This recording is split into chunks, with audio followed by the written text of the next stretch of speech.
Qué bendición, buenas noches familia, amigos y hermanos que nos ven ya desde la red social, Facebook Live y también nos verán en YouTube.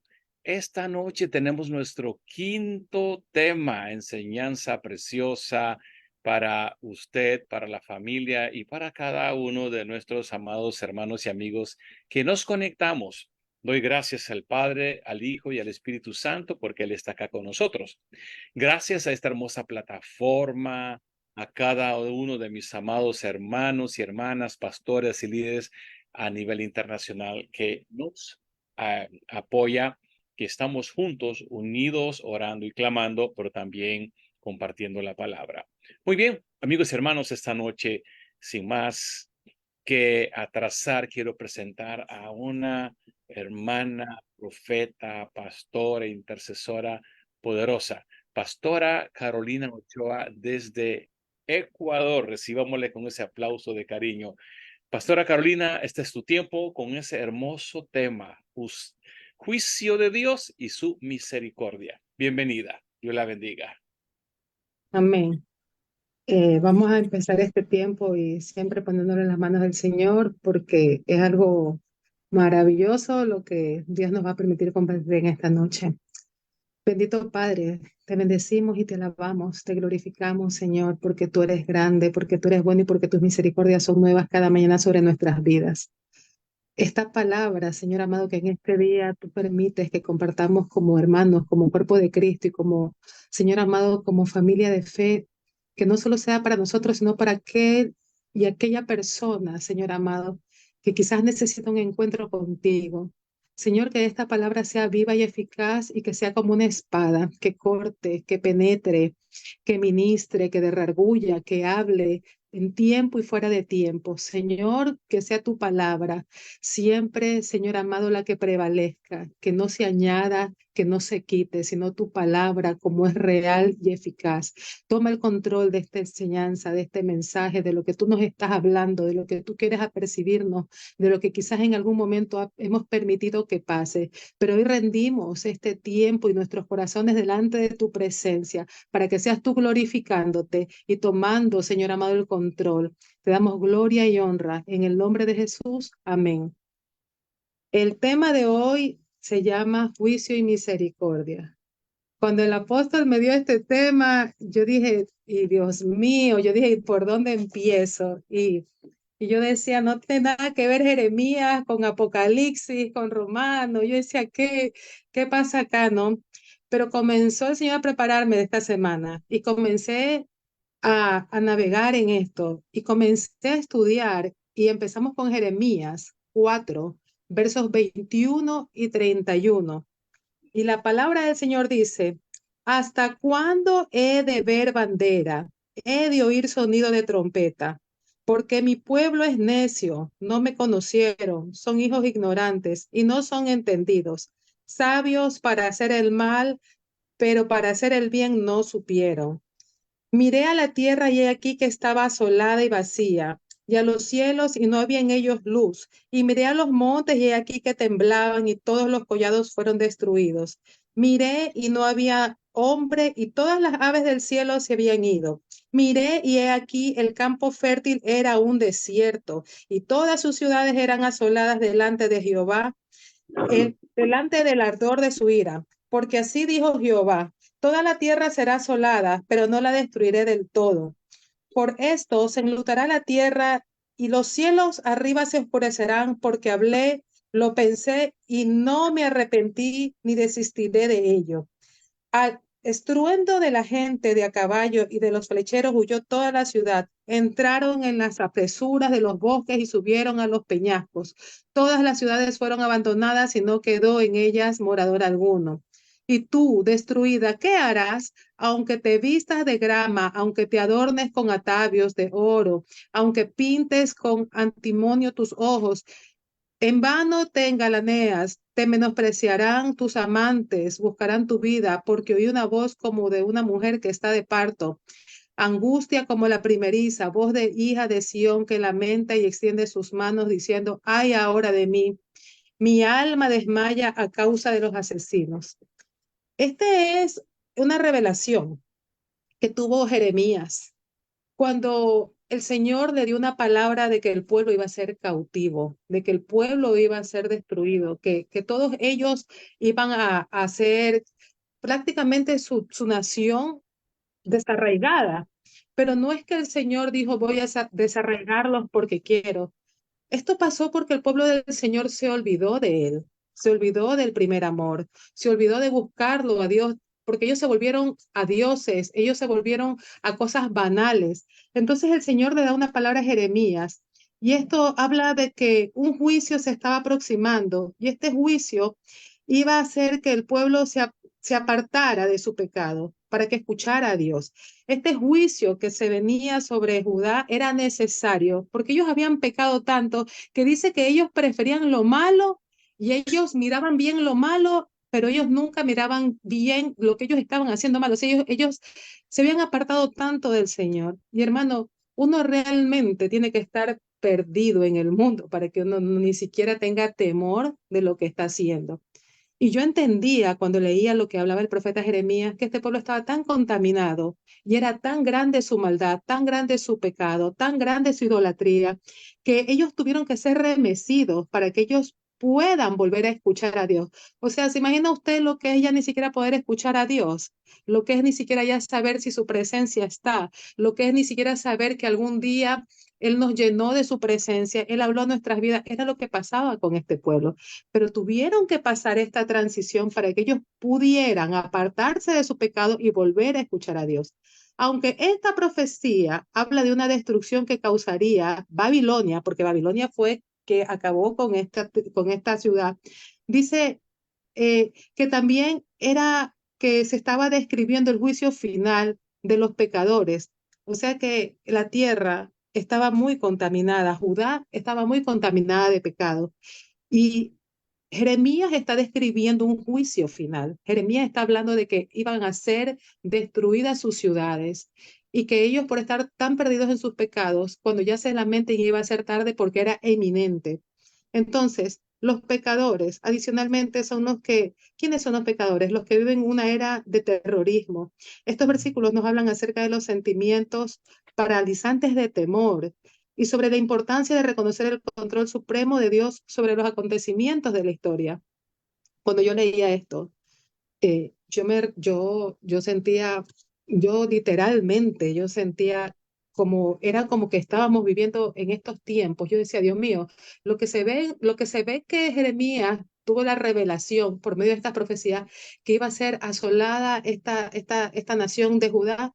Yo decía, es una descripción de lo que se está viviendo ahora en la humanidad, de este tiempo. Y nosotros decimos, Señor, misericordia, cuánta maldad, cuánta muerte, en todo, no es que solo en América, es en Norteamérica, es en Sudamérica, es en Centroamérica, es en Europa, es en todas partes, la maldad multiplicada, las cosas inconstantes que uno a veces quisiera decir, Dios mío, ayúdanos, Dios mío, ten misericordia, Señor, que se acabe. Pero a medida que vamos a ir hablando, estas cosas son necesarias porque esto está contaminado y esto tiene que ser restaurado. Estas cosas son necesarias porque es la única manera de que la humanidad se vuelva a Dios. Entonces, nos habla de juicio y misericordia. Y a veces nosotros cuando vemos la maldad multiplicada, me incluyo yo, a veces decimos, ojalá que viniera Dios y que pasara un rayo santo y consumiera a los malos, se llevara a esta gente mala, a esta gente que mata, a pobre hombre inocente que venía a trabajar y por robarle lo mataron por un celular, lo mataron por un sueldo, lo mataron por una moto y ojalá, y nosotros somos muy buenos y hablamos de juicios y de juicios y de juicios. Pero cuando viene el remesón de arriba sobre esta humanidad contaminada, entonces ahí sí nos acordamos de la misericordia para nosotros. Pero no nos estamos acordando de la misericordia sobre esa gente que está pecando, pero que tenemos que entender que se ha perdido del verdadero amor de Cristo, que se alejó del Señor y que quizás muchos en algún momento lo conocieron, pero se desviaron como Judá. Judá era un pueblo que conoció al Señor. Judá era un pueblo que tenía profetas, hombres que hablaban con el Señor, que tenían revelaciones, pero se olvidaron y se volvieron tras sus dioses. Entonces, vámonos ahora sí a la esencia, Apocalipsis 6. Les digo algo, hermanos, que cuando a mí, yo era muy pequeña y hasta ahora, cuando a mí me hablaban de Apocalipsis, yo decía los sellos, yo lo pensaba 10 veces antes de leerlos, antes de meditarlos, porque yo decía, es el fin, los sellos son el fin. Yo decía, no, no los voy a ver porque me siento desesperada. Pero el Señor me redarguyó tanto, tanto con este libro de los sellos, que yo hoy a la madrugada, a las 5 de la mañana, hermanos, yo me senté en el mueble mientras hacía mi devocional y yo me quebré mucho, porque entendí tanto, tanto que Dios permitió que este mensaje sea así. Y dice así, Apocalipsis 6, los sellos. Y vamos a leer versículo por versículo para yo explicarles cada uno de ellos. Dice Apocalipsis 6:1. Vi cuando el Cordero abrió uno de los sellos y oí a uno de los cuatro seres vivientes decir como con una voz de trueno, ven y mira, y miré, y he aquí un caballo blanco, y el que lo montaba tenía un arco y le fue dada una corona y salió venciendo para vencer. Cuando yo comencé a escudriñar esto, allí comenzó mi emoción y se fue mi temor porque el caballo blanco nos habla que lo blanco es pureza y nos dice que esa pureza, quien la representaba, ese jinete, era de Jesucristo, que fue el que tuvo la victoria y que es el que inició la vida de nosotros los creyentes.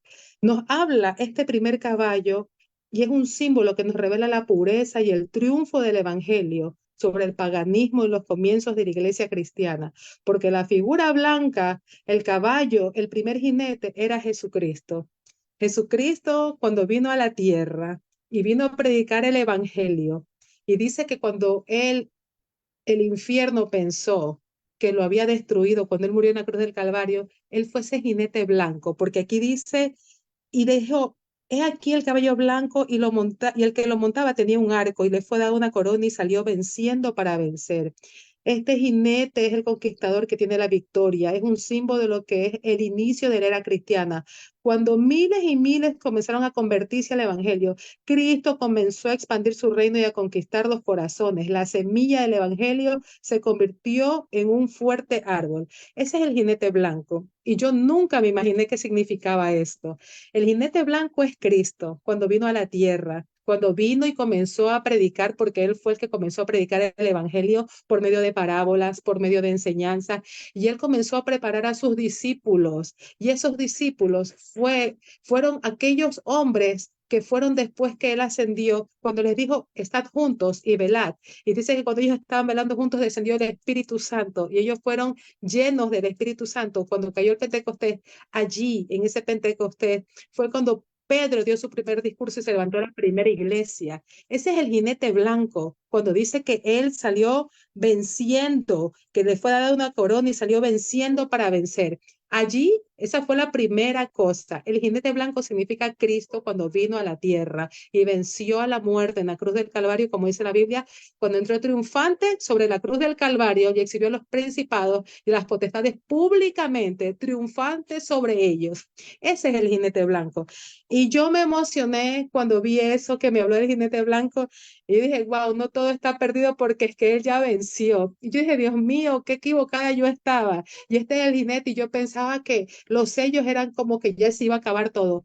Pero si el inicio me habla que el jinete blanca salió venciendo para vencer, quiere decir que aunque estemos pasando estos tiempos y aunque van a haber tribulaciones, hay un jinete que ya empezó, que es Cristo. Hay un jinete que vino a dar una palabra. Hay un jinete que vino a poner una semilla, que fue el que levantó a la primera iglesia. Y dice, cuando abrió el segundo sello, oí al segundo ser viviente que decía, ven y mira. Y salió otro caballo bermejo, y el que lo montaba le fue dado el poder de quitar de la tierra paz y que se matasen unos a otros, y se le dio una gran espada. Hermanos, este sello sí fue el que más me inquietó, porque el rojo representa, eh, fue muy profundo esto, ¿no? Representa algo bien tremendo. Y les quiero decir algo, eh, hay algo en el primer sello que cuando vino ese caballo blanco, no solo vino a poner el evangelio, sino que representaba la pureza. Olvidé decirles eso. Y representaba la adoración y la pureza con la relación a la obediencia de la palabra de Dios. Y cuando vino ese caballo blanco, nos trajo la palabra y comenzó a entregarnos una semilla que tenía que regarse en nuestros corazones. Pero aquí comienza el problema cuando Satanás quiso e intentó modificar las cosas que el primer jinete había establecido sobre la tierra. Y vino este caballo rojo que representa discordias, el caballo bermejo rojo que representa discusiones, controversias contra los principios de los hijos de Dios. El rojo representa el color de la sangre. Y por eso muchos eruditos de la palabra dicen que relacionan este periodo con la época más terrible eh, que tuvo la iglesia, porque después de que llegó el Pentecostés y después que se paró la primera iglesia y se comenzó a predicar este evangelio, comienza a hablar sobre la persecución de los cristianos. Y ese es el jinete Bermejo, porque dice que se hubo persecuciones y derramamiento de sangre y que la iglesia tuvo que soportar de manos de César, del pueblo romano, porque aquí nos afirma este verso a este jinete que se le dio una espada y era una guerra interna que se levantó. Yo no sé si ustedes se acuerdan de esa parte de la Biblia cuando habla de la persecución de la iglesia, cuando dice que los escribas y los fariseos y los saduceos perseguían por todas partes al pueblo cristiano. Entonces aquí nos está hablando de este jinete al que se le dio la espada, porque acuérdense que Pablo antes de tener un encuentro con Cristo era Saulo de Tarso, y dice que él fue y pidió cartas a las sinagogas y dice que traían a niños, a hombres, a mujeres, que los sacaban de las casas, que los arrastraban, que los llevaban a esos grandes coliseos romanos y eran devorados por los leones, muchos eran quemados, muchos eran torturados. Ese es el jinete Bermejo, porque dice que fue eh, algo que la iglesia mismo desarrolló. Y no es que era en sí la iglesia, sino que había gente que se metió en medio de la iglesia que se llamaban cristianos, como los fariseos, que ustedes saben que ellos eran los grandes doctos de las leyes, ellos se sabían todos los mandamientos, ellos cumplían al pie de la letra, que no te comían con las manos sucias y que aparentemente era el pueblo correcto delante de Dios. Ese mismo pueblo que se levantaba como cristiano era el que comenzaba a perseguir a la iglesia, es el que comenzó a destruir a la iglesia y murió mucha gente inocente. Acuérdense de Esteban, que dice que era un hombre lleno del Espíritu Santo y dice que Pablo consintió ver cómo lo mataban a piedradas. Entonces, esa es la espada que habla del caballo bermejo. Cuando la iglesia tuvo esto tan terrible, y en esa época no solo pasó la persecución, sino que la iglesia pasó una transición mala porque se comenzó a contaminar el evangelio. Porque tan bueno fue cuando se levantó la primera iglesia que se predicó una semilla que Satanás quería a como de lugar desestabilizar ese mensaje, desestabilizar ese evangelio, eso que Dios estaba haciendo en la iglesia, porque imagínense usted que digan que está preso y que le han tirado piedra y que lo han azotado y usted en la cárcel en lugar de renegar, en lugar de estar renegando o maldiciendo a aquel que lo lastimó y usted dice, ¿cuál es mi pecado? Estoy predicando de Cristo. Pero en ese tiempo, en lugar de usted renegar, era gente que en la iglesia estaba llena del Espíritu Santo y adoraba. O sea que estamos entendiendo que ese caballo blanco no solo dio una semilla, sino que extendió la adoración sobre el pueblo para que entienda que en los tiempos difíciles también, a pesar de todo, tenía que la adoración prevalecer, la palabra prevalecer. Dice que Esteban, cuando él era apedreado y estaba agonizando, dice que él vio los cielos abiertos y él vio la gloria de Dios. Nos está diciendo que ese caballo, ese jinete blanco que salió venciendo y salió vencedor, no solo nos predicó un evangelio, no solo nos dio una vida, sino que nos enseñó la adoración en medio de todo tiempo. Y vemos una iglesia primitiva que aunque era perseguida dentro de las cárceles, dice que Pablo, lleno del Espíritu Santo, con Silas adoraban y que la cárcel tembló y un terremoto hubo. Eso era lo que Satanás quería desaparecer, esa adoración. Ese jinete Bermejo quería desaparecer la adoración, quería dañar la palabra, la semilla que estaba regada en los corazones, porque dicen que aún los que eran quemados en los coliseos, dicen que cuando eran quemados, dicen que adoraban y que se escuchaban voces de adoración y a pesar que estaban siendo quemados, hermano, se necesita estar de verdad bien lleno del Espíritu Santo para que estar sufriendo y usted olvidarse de su dolor y usted meterse con el Señor en el Espíritu. Y Satanás comenzó a querer dañar eso, a querer destruir eso. ¿Y cómo lo hizo? Dice que hubo un emperador que se llamaba Constantino, que se convirtió al cristianismo. Y ustedes saben que los que no eran cristianos, los emperadores, los romanos, eran hombres que tenían idolatrías, que tenían dioses. Dicen que cuando Constantino se convierte a cristiano, fue mucho la alegría para muchos de los cristianos, pero lo que quizás los cristianos de esa época se emocionaron y es como que si no digan que el presidente de nuestro país se convirtió a Cristo, todos vamos a saltar en un pie felices porque decimos las cosas van a cambiar y van a mejorar. Pero el cristiano tiene que ser muy atento. Siempre tiene que orar con entendimiento y discernimiento, porque Constantino se convirtió sí a Cristo, pero su corazón no se había rendido totalmente al Señor. Porque cuando Constantino se convierte al cristianismo, él adoraba al dios del sol. Y entonces, ¿qué hace Constantino? Como él adoraba al dios del sol y cuando se convierte al cristianismo, ¿qué hace él? Él trae esa adoración que digamos que era el día sábado que se adoraba al sol y él comenzó a hacer que los cristianos ya no adoren al Señor los demás días, sino que el día que él tenía que adorar a su dios sol, comiencen los cristianos también a adorar. Y dice que aparentemente él se convirtió, pero él convertido introdujo de una manera sutil la adoración que no era para el Señor, sino para dioses. Y los cristianos de ese tiempo aceptaron o convinieron pensando que se podía hacer una pequeña sección o una pequeña concesión para poder adorar en ese día sagrado al Dios Sol y también aprovechando para adorar al Señor.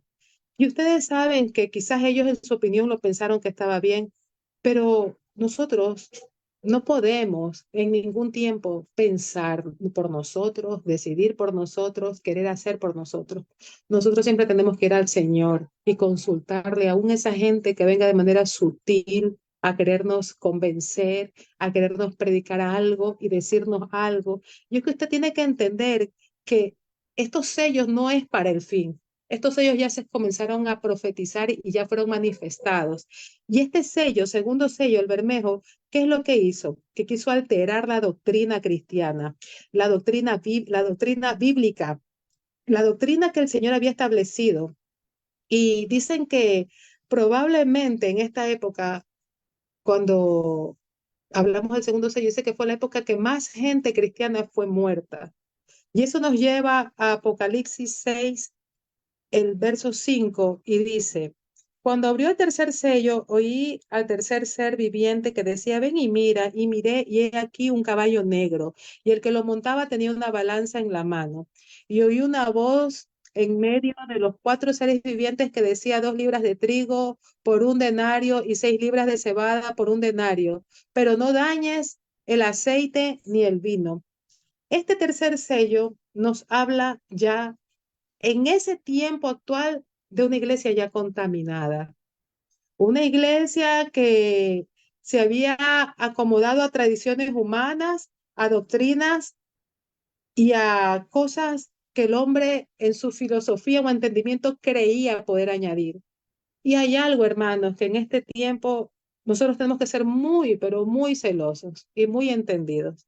Podrá venir mucha gente y podrán venir muchos en el nombre del Señor.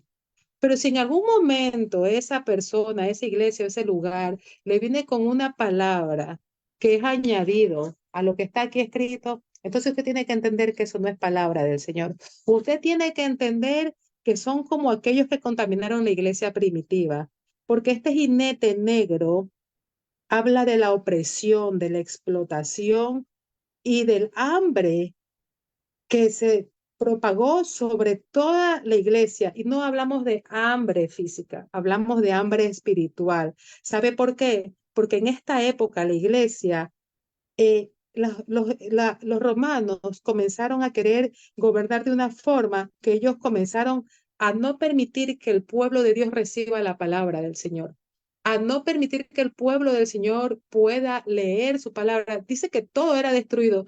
Dicen que muchos pergaminos, que muchas cosas fueron destruidas cuando la iglesia fue perseguida, porque es que ellos querían desarraigar a como de lugar que el evangelio sea predicado. Entonces, ¿cuál era el pan de vida para nosotros? La palabra de Dios. Y durante este periodo los hijos de Dios fueron conducidos por dirigentes que se apartaban por completo de las enseñanzas de la Escritura. ¿Sabe de qué yo me acordé cuando yo leía de este sello? Yo me acordaba de la época de Adolfo Hitler. Me acordé de eso, así, literal. Me acordé de eso porque dice que él quemó cuanta Biblia encontró y que él rebuscaba con todos los nazis cuando fue esta cosa tan dura, el holocausto, ¿no? De toda esta gente del pueblo de Dios y ese odio hacia el pueblo de Israel, cómo los tenían en esos campos torturados, sin hambre, sin alimento, cómo ellos pasaron tanta persecución y las Biblias. Porque solo he visto en películas, se hacían montañas, hermanos, de Biblias y las incendiaban todas porque este hombre odiaba al pueblo de Dios. Y esto nos permite ver que usted y yo estamos viviendo en el tiempo de la gracia. ¿Sabe por qué? Porque nosotros podemos alabarlo y no lo alabamos. Nosotros podemos meditar en su palabra y no la meditamos. Nosotros podemos ir a una iglesia y nos puede más en la pereza, el trabajo, el afán. Y no hemos aprovechado este tiempo de gracia que tenemos ahora. Este es el tiempo que el Señor le está diciendo a la iglesia. No es que los sellos son para el final. Muchos sellos ya fueron abiertos. Hay uno que falta, pero hay otros que fueron abiertos y hay una iglesia que pagó un precio y a pesar de ser perseguida, cuando dice que no podía, dice que le dijo una voz, no dañes el aceite y el vino. ¿Sabe qué es que no dañe el aceite y el vino? Significa que había un remanente que a pesar de todo lo que estaba pasando el pueblo de Dios, no había doblegado sus rodillas, no había doblegado su adoración, no había doblegado su mensaje.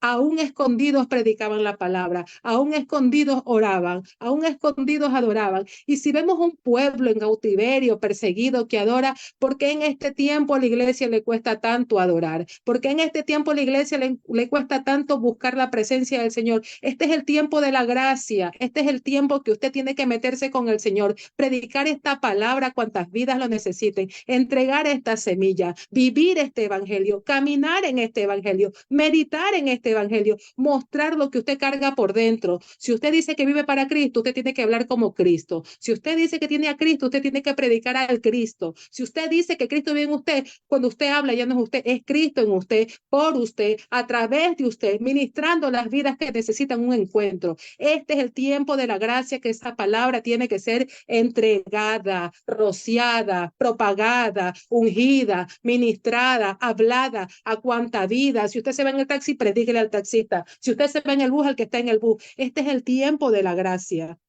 Hay un jinete de nuevo, que es un caballo amarillo, y habla del cuarto sello, Apocalipsis 6, 7, 8. Cuando abrió el cuarto sello, oí la voz del cuarto ser viviente que decía, ven y mira. Y miré aquí un caballo amarillo, y el que lo montaba tenía el nombre Muerte. Y el Hades le seguía y le fue dada la potestad sobre la cuarta parte de la tierra para matar con espada, con hambre, con mortandad y con las fieras de la tierra. El caballo amarillo, la visión de este caballo es la degradación de la iglesia cristiana. Esto a mí sí, de verdad me quebró porque dijo que la iglesia se volvió terrible, porque lo que Jesús estableció lentamente fue corrompiéndose. Cuando llegamos a la Edad Media, nos encontramos con una iglesia cristiana, pero solo de nombre, porque ni siquiera era la sombra de la iglesia que Jesús había formado. En esta época, los cristianos estaban adorando a imágenes, esculturas, cosas que se supone que estaban ocupando el lugar de Dios. Los cristianos de este tiempo han cambiado los mandamientos de Dios con el argumento de la Santa Madre Iglesia, que tiene solo ella el derecho de ser la única que tiene la potestad y la autoridad. Instaló un sistema espantoso que jamás se ha visto antes, como es la Santa Inquisición, para torturar, dar muerte y destruir a todos los que no aceptaban las doctrinas contaminadas de la Iglesia. Esta Santa Inquisición esta parte es dura, pero hay que decirla, hay que predicarla. Cambiamos la palabra del Señor por palabras de hombre. Cambiamos a adorar al que vive para siempre para dar estatuillas a imágenes que no se mueven, que no nos oyen, que no nos salvan. No es que usted se muere y le van a hacer 10 Ave Marías al purgatorio, no, hermano, cuando se murió se acabó. Esta iglesia se contaminó tanto que abrazó los ídolos, abrazó las cosas del mundo, las cosas que el hombre viene a decir, como en este tiempo que la iglesia católica llama lo malo bueno, que quieren imponer que los niños dañen sus mentes desde tan pequeños, imponiéndoles ideologías de género. Esta es la iglesia moderna que abrazó los placeres del mundo. Esta es la iglesia moderna que habla el cuarto sello, que cambió los mandamientos del Señor por mandamientos de hombre. Esta es la iglesia moderna que ahora vemos muchos altares contaminados con mujeres que no están adorando, sino que están haciendo bailes que no son del espíritu, sino carnales. Y quizás muchos nos dirán, es que son muy aleluya, es que son muy santos, es que son retrógradas, es que están viejos, es que se creen santos, es que no se sabe, dice la palabra del Señor que sin santidad nadie verá al Señor. Y la iglesia está contaminada y usted ve viendo hombres y mujeres que se andan meneando, que andan poniendo calabazas en los altares, que se andan tocando sus cuerpos, que se andan tatuando, porque un tatuaje no significa nada. Cuando dice que tu templo es templo del Espíritu Santo, donde Él viene a habitar, y Él habita sobre odres limpios, no sobre odres sucios. Este es el cuarto sello que se abrió. Este caballo, este jinete amarillo, es el que vino a imponerse sobre la iglesia, queriendo que nosotros abracemos las cosas de este mundo. Pero nosotros tenemos que entender que nosotros estamos en este mundo, pero no pertenecemos a este mundo. Nosotros vivimos acá, pero solo estamos de pasada, porque nuestra morada es eterna y es con el Padre. Nuestra morada no son con los curas, no son con los papas, no son con las Vírgenes María, no son con los rosarios, no son con las estatuillas, no son con las urnitas que tienen ahí llenas de monedas, llenas de velas que se derriten y hasta se puede incendiar una iglesia. Eso no es lo que Cristo estableció. Cristo estableció una iglesia que se mantenga firme, una iglesia que se mantenga constante, ferviente en la oración, ferviente en el espíritu, entendida en medio de los tiempos. Pero el Señor en este día nos está diciendo que estos sellos fueron abiertos y fueron revelados, no para que la iglesia se esconda bajo la silla, sino para que la iglesia se revista de autoridad y entienda de qué se trata cada sello y cómo están actuando en este tiempo sobre la iglesia, en este tiempo que quieren que nos incluyan y nos obliguen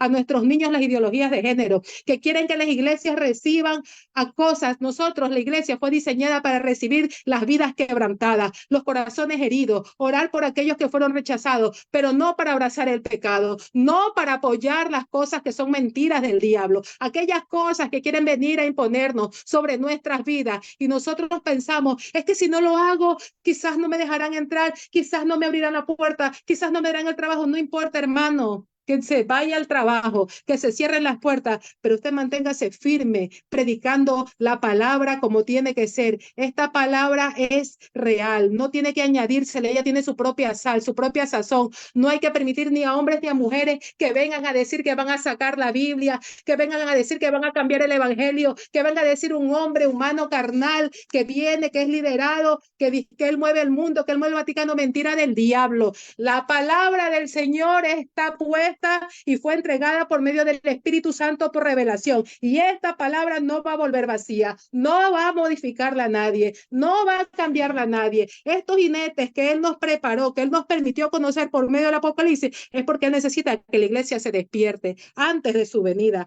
antes de que todo esto venga al fin. Apocalipsis 6, 9 y 10 habla del quinto sello y dice, cuando abrió el quinto sello y vi bajo el altar almas de los que habían sido muertos por causa de la palabra de Dios y por el testimonio que tenían, y clamaban a gran voz diciendo, ¿hasta cuándo, Señor santo y verdadero, no juzgas y vengas nuestra sangre en los que moran en la tierra?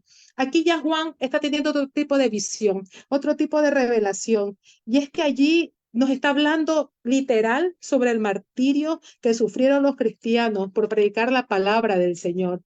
Pero aquí nos dice algo glorioso, que ellos, los que fueron mártires y fueron muertos de manera vil, injusta, mala, van a tener vestiduras blancas que representan la justicia de Cristo.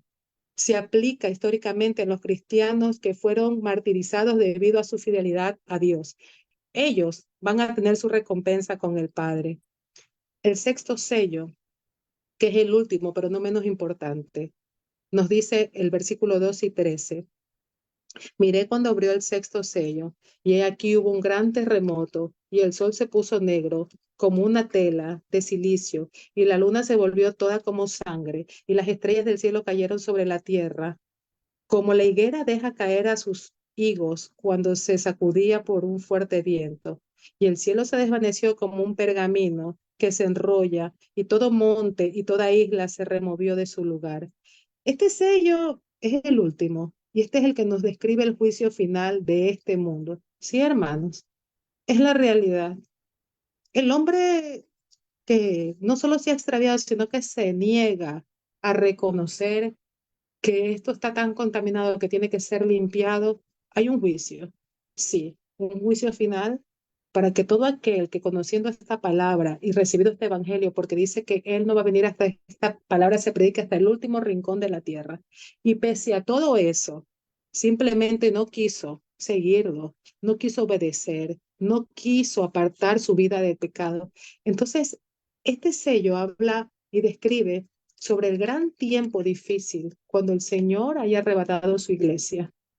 Este es el sello que se va a abrir ya cuando la iglesia del Señor haya sido arrebatada, haya sido levantada. Nos encontramos en un mundo que yo sí siento, yo sí estoy segura, no lo digo por afán ni por este mensaje, yo siento que está tan cerca y tan latente. Yo cada día que pasa lo veo y estoy más afirmada. Yo cuando oraba a las 5 de la mañana, yo no sé, pero no estaba emocional, fue algo espiritual. Yo me quebré y como que me sentí como un temor. Y yo escuchaba cuando una voz decía, velad y estad firmes, velad y estar atentas. Yo decía, Señor, yo decía, yo prometo, le decía al Señor, a pesar de mis imperfecciones, cada día yo me mengo, pero yo te prometo, le decía, que cuanta gente se me cruce en el camino, yo le voy a predicar de ti, para que cuando tú vengas, yo no tenga ninguna sangre que ser demandada de mis manos. Yo voy a predicar este evangelio, porque todo se está cumpliendo. Se trata del gran juicio final, que es la disolución de los cielos y el reconocimiento final por parte de este mundo rebelde que no reconoce la autoridad del Señor. Y cuando habla de este mundo rebelde, habla de toda esta gente terrible que se cree dueño de la vida, que anda arrebatando, que anda trayendo violencia, que anda matando a cuanto quiere, que anda causando caos, que anda quitando la economía de los países, las finanzas, porque todo esto gira en un mismo entorno, en este pecado de violencia, de drogas, de mafia, y tiene a las naciones y a los pueblos oprimidos, quebrados, y quizás la gente dice, Señor, Señor, por favor, deténlos. No, Señor, prepáranos. Señor, manténnos firmes. Señor, manténnos apercibidos. Señor, alinea nuestras vidas para predicar este evangelio. Sea que parta ahora o sea que tenga que esperar que tú me arrebates, manténme firme, manténme como una iglesia que te anhela en espíritu y en verdad. La última parte que yo entendí al final habla de Romanos 8. Es uno de mis favoritos. Hasta el verso 9. Viviendo en el espíritu. Ahora pues ninguna condenación hay para los que están en Cristo Jesús, los que no andan conforme a la carne, sino conforme al Espíritu, porque la ley del Espíritu de vida en Cristo Jesús nos ha librado de la ley del pecado y de la muerte, porque lo que era imposible para la ley, por cuanto era débil por la carne, Dios enviando a su Hijo en semejanza de carne, de pecado, y a causa del pecado condenó al pecado en la carne para que la justicia de la ley se cumpliese en nosotros, que no andamos conforme a la carne, sino conforme al Espíritu. Porque los que son de la carne piensan en cosas de la carne, pero los que son del Espíritu en las cosas del Espíritu. Porque el ocuparse de la carne es muerte, pero el ocuparse del Espíritu es vida y paz. Por cuanto los designios de la carne son enemistad contra Dios, porque no se sujetan a la ley de Dios ni tampoco pueden. Y los que viven según la carne no pueden agradar a Dios. Mas vosotros no vivís según la carne, sino según el Espíritu. Si es que el Espíritu de Dios mora en vosotros, y si alguno no tiene el Espíritu de Cristo, no es de él. Esto, hermano, es el complemento de la iglesia.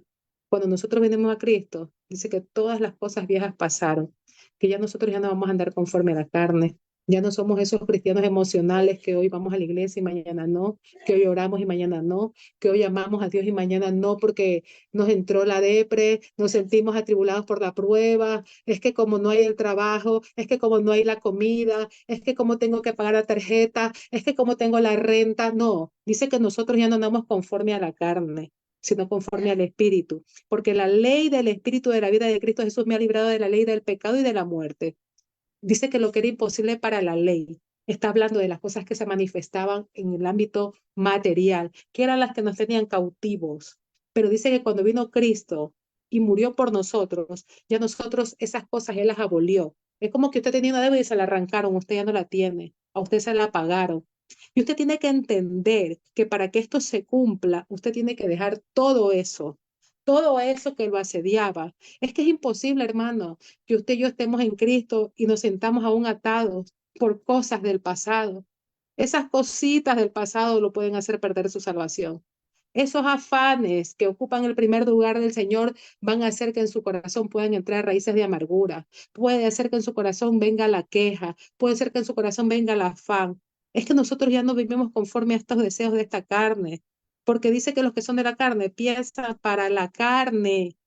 Hermanos, cuando Cristo venga no nos vamos a llevar nada, todo se va a quedar, hasta el más rico, ni con todo su poder, ni con todo lo que él quiera, nada, todo queda, todo se desvanece, pero solamente el que hace la voluntad del Señor, dice la palabra, no yo, no este grupo, dice que el que hace la voluntad del Señor es el que va a permanecer, es el que va a permanecer.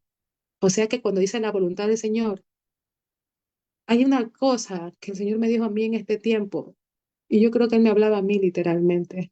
Yo oraba mucho, pero Él un día dijo, cuando ores, dime que quieres que tu voluntad sea rendida a mí. Entonces, ¿qué es la voluntad? Voluntad de que si oro, voluntad que si como, voluntad si voy, voluntad si no voy. A veces decimos amar y orar, pero no oramos con entendimiento, porque queremos orar en nuestras fuerzas, en nuestros deseos, en nuestras necesidades, en nuestros pensamientos, pero no le decimos al Señor, el verdadero Padre nuestro, que venga tu reino y que se haga tu voluntad. Y aún esta, la mía, yo te la rindo a ti. A veces tengo luchas, pero yo la rindo a ti. Moldéame, oh alfarero. A veces no entiendo, pero yo sé que en tus manos, oh alfarero, tomaré la forma correcta. Alfarero, yo reconozco que a veces estas obras de la carne se manifiestan en mí porque yo no las he rendido, porque yo creo que las he abrazado y las he querido dirigir yo. Pero, oh alfarero, es tu voluntad la que tiene que permanecer en mí, no la mía, es la tuya. Yo necesito para que el día que tú vengas a alcanzar contigo, toda rendirme, toda quebrarme, toda yo ser molida, sí, molida, fuego. A veces queremos gloria, pero no queremos pasar por fuego. Y sin gloria, para que usted tenga la gloria, usted tiene que pasar primero por fuego, porque sin fuego no hay gloria. Sin fuego no hay presencia, sin fuego no hay manifestación, sin fuego no hay revelación. Hay gente que pide gloria, que pide unción, que pide revelación, pero no quiere fuego. O sea que no quiere ser moldeado, no quiere ser quebrado. Eso habla de que usted ya no está conforme a la carne, sino al espíritu. Sí, hermano, no le gusta, pero pida fuego. Le cuesta, no importa, pida fuego, porque entre más cueste, entre más duela, es que usted está menguando y él está creciendo. Es allí cuando su carne está muriendo y es allí cuando se aplica que usted vive en el espíritu. Porque usted no puede decir que usted quiere vivir en el espíritu, pero usted siempre va a hacer las cosas que a usted le gusta. Es que no, yo soy así. No, es que yo hablo así. Es que yo me expreso así, yo lo dirijo así, yo lo mando así, yo lo hablo así. Entonces usted está viviendo en su carne, más no en el espíritu. Usted necesita que esta justicia de ley se cumpla en usted. ¿De qué manera? De que su carne muera y el espíritu se vivifique en usted. Porque el ocuparse de la carne es muerte, pero el ocuparse del espíritu es vida y paz. Dice que los designios de la carne son enemistad contra Dios, porque no se sujetan a la ley ni tampoco pueden. Entonces, cuando usted tiene esas luchas, que usted siente que algo no da con usted, es porque su carne está luchando con su espíritu. Su carne no quiere doblegar y el espíritu está luchando para vivificar la palabra. Esas son las luchas que usted y yo tenemos, todas las tenemos, pero hay una diferencia. Hay luchas que usted las rinde y usted tiene que entender que es Él el que tiene que gobernar y es la voluntad de Él la que tiene que prevalecer. Y hay luchas porque usted siempre quiere vivir para lo que su carne desea.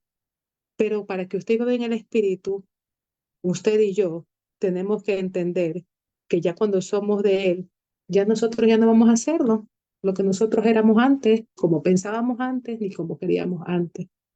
Entonces, en este día, cuando nos habla este tema de la palabra del Señor, de justicia, cuando nos habla de que nos dice acá que de juicio y de misericordia, nos habla de qué? De un pueblo que es necesario que sea movido, que sea filtrado, que sea quizás sacudido, porque tiene que volverse a Dios. Y de misericordia, porque así como usted fue alcanzado por el Señor, usted tiene que alcanzar otras vidas. Usted tiene que de verdad no solo vivir del Espíritu porque usted es santo, usted tiene que vivir para el Espíritu porque lo que el Espíritu hace en usted es que esta palabra no vuelve vacía, sino que comienza a redarguir y a hablar a esas vidas que usted comienza a predicar, que usted comienza a hablar. Usted no solo piensa en su salvación, usted tiene que entender que usted, Dios le va a demandar todas esas vidas que van cruzando por su camino y usted no predica la palabra del Señor. No solo vivir el Espíritu es hablar en lengua, no solo vivir el Espíritu es orar, no solo vivir el Espíritu es que usted pase en una iglesia o una plataforma. Vivir en el Espíritu es caminar en el Espíritu, caminar en temor, caminar en temblor, caminar con frutos dignos. El fruto del Espíritu, gozo, paz, benignidad, mansedumbre, templanza, dominio propio. Necesitamos que eso en nosotros se avive por medio de nuestra rendición. Ese es mi aporte, mi amado apóstol, y quiero darle este tiempo al Señor dándole gracias porque yo sé, Señor, que tú tienes un propósito en cada mensaje que tú permites que este grupo entregue a muchas vidas. Y no somos nosotros, eres tú que quieres traer estas semillas para que la iglesia de nuevo sea restaurada antes de que tú vengas, para que la iglesia sea limpiada antes de que tú vengas. Perdónanos, Señor, porque a veces hemos dejado nuestro primer amor. Perdónanos, Señor amado, porque vinieron cosas que han querido apagar este evangelio, que han querido detener tu palabra, que han querido detener tu verdad.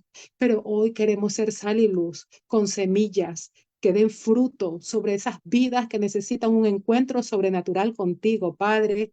Aviva el don de Dios que hay en cada vida que ha sido apagada. Aviva el don de Dios sobre cada corazón que alguna vez tuvo una semilla de tu palabra y fue apagado. Aviva el don de Dios sobre aquellos corazones que necesitan un encuentro sobrenatural contigo. Aviva el don de Dios sobre aquellos que en el camino se sienten que no tienen fuerza. Despierta a los que duermen, porque dice tu palabra que se levanten de entre los muertos para que los alumbre Cristo, para que aprovechen bien el tiempo, porque los días son malos. Padre, Espíritu Santo, toca cada vida, cada corazón y cada pensamiento, que nunca, nunca, nunca sean los mismos, sino que ellos tengan un encuentro sobrenatural contigo, Señor. Te bendecimos y te damos gloria. En el nombre de Jesús. Amén. Amén. Qué bendición. Gracias. Qué enseñanza más poderosa. Démosle una ofrenda de palmas al Rey de Reyes y Señor de Señores, y también una ofrenda de bendición a Pastora Carolina Ochoa por esta poderosa y muy bendecida enseñanza.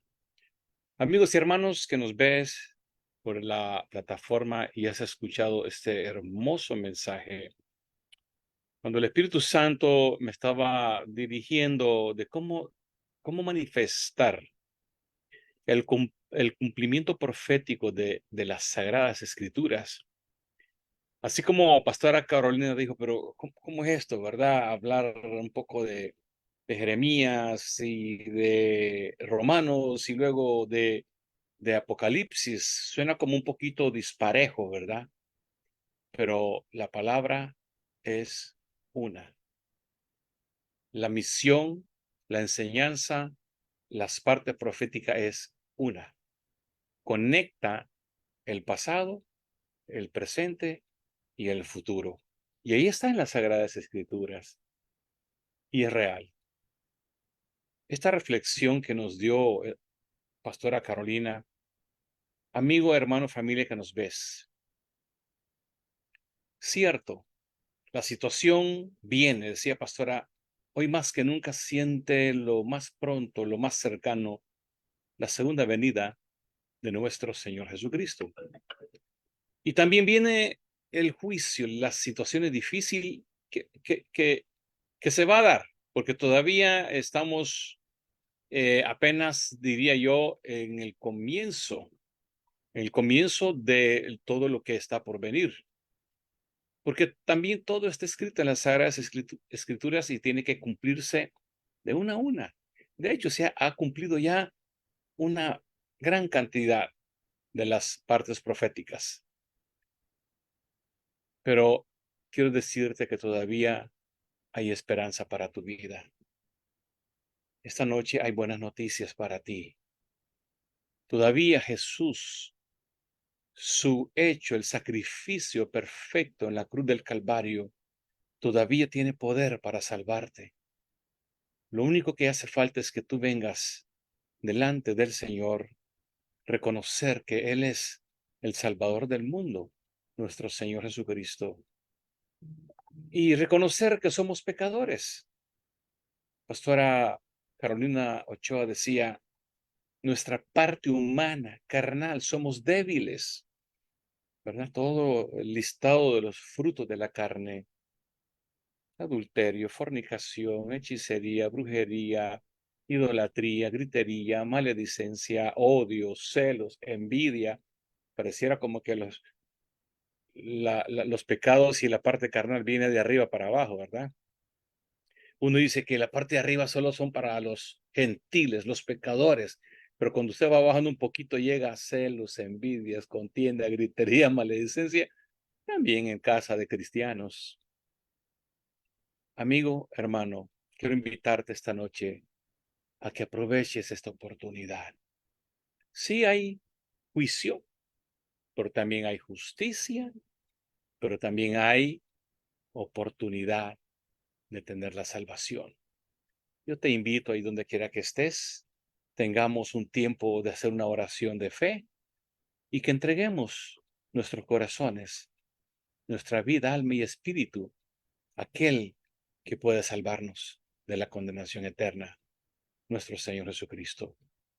Te invito a repetir esta oración de fe conmigo. Repite conmigo, amigo y hermano que nos ves y quieres aprovechar esta oportunidad de ponerte a cuenta con Jesús. Digamos, Señor Jesús, este mensaje ha tocado mi corazón, mi mente, mi espíritu y me ha sacudido todo mi ser. Esta noche me arrepiento de mis pecados. Reconozco que tú eres el Salvador, el que viene montado en el caballo blanco, con, con promesas de salvarnos, de rescatarnos. Y tú eres el único en quien yo creo y hoy te entrego a ti mi vida. Por favor, Señor Jesús, te entrego mi vida, mi alma, mi espíritu. Perdóname de todos mis pecados y de hoy en adelante a ti te pertenezco. No más al pecado, a las obras de las tinieblas, ni de las carnalidades. Quiero caminar contigo hasta que tú me lleves o hasta que tú vengas. En el nombre de mi Cristo Jesús. Amén y amén. Amigo, hermano, si tú has hecho esta oración de fe, téngalo por seguro. Los ángeles dice que en el cielo tienen un libro de la vida. Cuando un pecador se convierte, ese libro se abre y tu nombre es inscrito en el libro de la vida. Qué lindo, ¿verdad? Ya, Pastora Carolina nos habló de esta gran enseñanza, el juicio de Dios que viene, todo lo que estamos viendo y todavía lo que falta por venir. Pero cuando una persona tiene a Jesús en su corazón y vive conforme a Romanos 8 que predicó Pastora Carolina, ¿verdad? Los que estamos en Cristo Jesús, no hay ninguna condenación si vivimos conforme al Espíritu. Entonces, Si no hay condenación, no importa lo que venga, ¿verdad? No importa todo lo que está pasando, los dolores, las pruebas, los tiempos difíciles que vienen, pero nosotros tenemos paz porque sabemos dónde vamos, un lugar seguro. Amigo y hermano, te felicitamos si usted entregó su vida a Jesús esta noche. Y también te invitamos para que visites una iglesia cristiana evangélica y que puedas disfrutar de las bendiciones que Jesús tiene para tu vida, no solo cuando vayamos al cielo, sino desde ahora. Así es que te bendecimos, te felicitamos y quisiera dejar a Pastora Carolina Ochoa que ella nos bendiga ahí con un saludo final a todas las personas que nos ven desde allá de la bella República y de la bella nación de Ecuador. Pastora Carolina, bendiga a toda aquella persona que entregaron su vida a Jesús desde esta red social. Amén. Es una bendición y es un tiempo que el Señor está estableciendo sobre su vida. Si esta enseñanza, si esta oración, Dios habló a tu vida, ábrele la puerta, permítele que Cristo venga a morar a tu vida y Él te ama como tú eres. El Señor no te juzga, el Señor no te rechaza. Dice que con amor eterno te ama y te prolonga su misericordia. Y damos gracias al Señor y damos gloria al Señor por la vida de aquellos que han aceptado a Cristo. Y nosotros siempre todas las semanas nos reunimos. Si no tienen grupo, si quieren ser guiado, pueden escribir aquí a Tomando Mi Nación, que hay muchas personas que pueden orar por ustedes y compartir estos tiempos de enseñanza del Señor. Amén. Gracias, pastora. Muy bien, amigos, hermanos, nos vamos a despedir, pero queremos anunciarle que este jueves no vamos a tener plataforma Zoom ni Facebook Live. Este jueves, bueno, pues aquí en los Estados Unidos es un día de Acción de Gracias y otros países también lo celebran. Queremos que celebremos, claro, el Día de Acción de Gracia, pero también nuestro altar familiar. La cosa más maravillosa y que Dios se alegre es que nosotros también atendamos a nuestra familia. Así es que altar familiar este jueves, ahí celebre el Día de Acción de Gracias y también conectémonos con Dios personalmente, con la familia. Y nos veremos el sábado en la oración matutina y también por la noche, altar familiar. Dios le bendiga. Pastora Carolina, gracias por este mensaje precioso y poderoso y esta hermosa plataforma. Tenemos casi 20 pastores y líderes que estamos respaldando a cada uno de los predicadores que nos bendice esta noche. Tengan una noche muy bendecida. Feliz